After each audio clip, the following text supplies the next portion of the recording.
Saudara-saudara yang dikasihi Tuhan, Shalom. Renungan kita pada hari ini diambil dari Wahyu 22 ayat 12. Demikian bunyi firman Tuhan. Sesungguhnya aku datang segera, dan aku membawa upahku untuk membalaskan kepada setiap orang menurut perbuatannya. Di dalam pasal terakhir kitab Wahyu, dituliskan penegasan konfirmasi dari Tuhan Yesus sendiri kepada Rasul Yohanes. Konfirmasi ini dinyatakan Tuhan untuk diketahui oleh setiap umat Tuhan, agar orang percaya tetap dikuatkan dalam menghadapi berbagai pergumulan hidup dan tetap setia sampai akhir hidup mereka.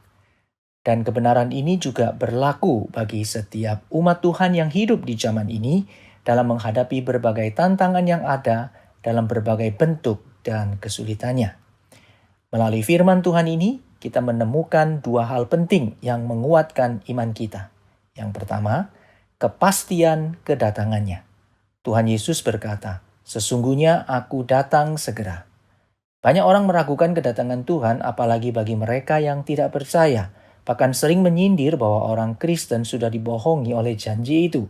Sebab sejak awal berita itu dinyatakan sampai hari ini, apa yang dinantikan orang percaya tidak terjadi. Namun satu hal yang perlu diperhatikan adalah apa yang dinubuatkan dalam Alkitab satu persatu pasti akan digenapi.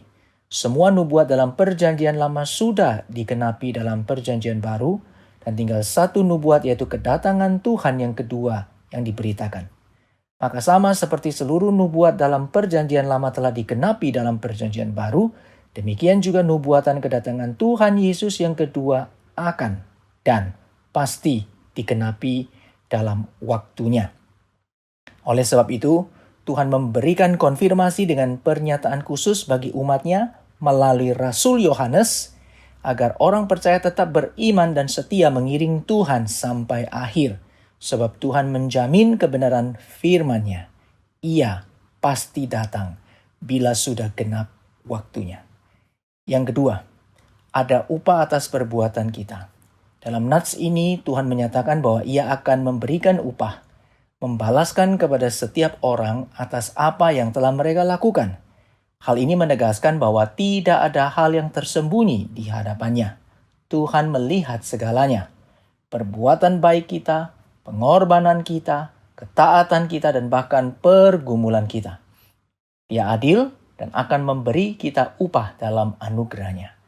Dalam hal ini, perbuatan baik kita tidak menentukan keselamatan kita. Perbuatan baik kita tidak membayar lunas hutang dosa kita. Keselamatan kita hanya karena anugerah di dalam penebusan Tuhan kita Yesus Kristus, dan kita menerimanya melalui iman kepadanya. Oleh sebab itu, upah bagi mereka yang di luar anugerahnya berarti penghakiman atas upah dosa mereka, yaitu maut atau kebinasaan kekal. Sedangkan bagi orang yang ada dalam anugerahnya beroleh hidup kekal, juga Tuhan sediakan upah dalam kemuliaannya bagi ketaatan dalam iman setiap orang yang percaya kepadanya.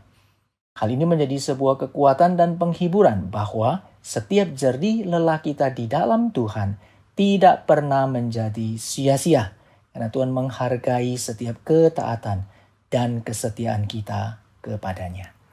Oleh sebab itu, janji kedatangan Tuhan Yesus yang kedua kali bukan sekedar peristiwa di masa depan, tapi pada saat yang sama di dalam janji ini terkandung panggilan bagi kita sebagai orang percaya untuk senantiasa bersiap sedia.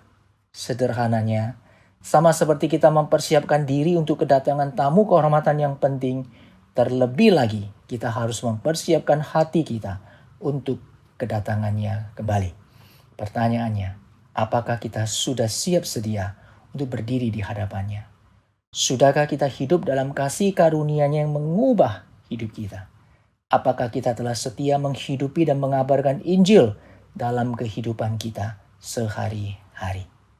Tuhan Yesus Kristus pasti akan datang kembali. Dan Tuhan mau kita melihat bahwa urgensi kedatangannya itu segera. Hal ini menantang kita untuk mengevaluasi cara hidup kita, untuk bersiap sedia menyambut kedatangannya. Marilah kita hidup dengan penuh semangat, melayani Tuhan dengan setia dan mengasihi sesama. Dengan menyadari bahwa dalam anugerah keselamatannya, Tuhan menyediakan kita upah yang mulia.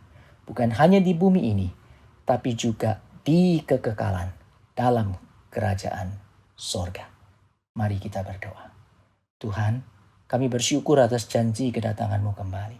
Tolonglah kami untuk hidup dalam terang kebenaran-Mu, melayani-Mu, dan sesama dengan segenap hati kami.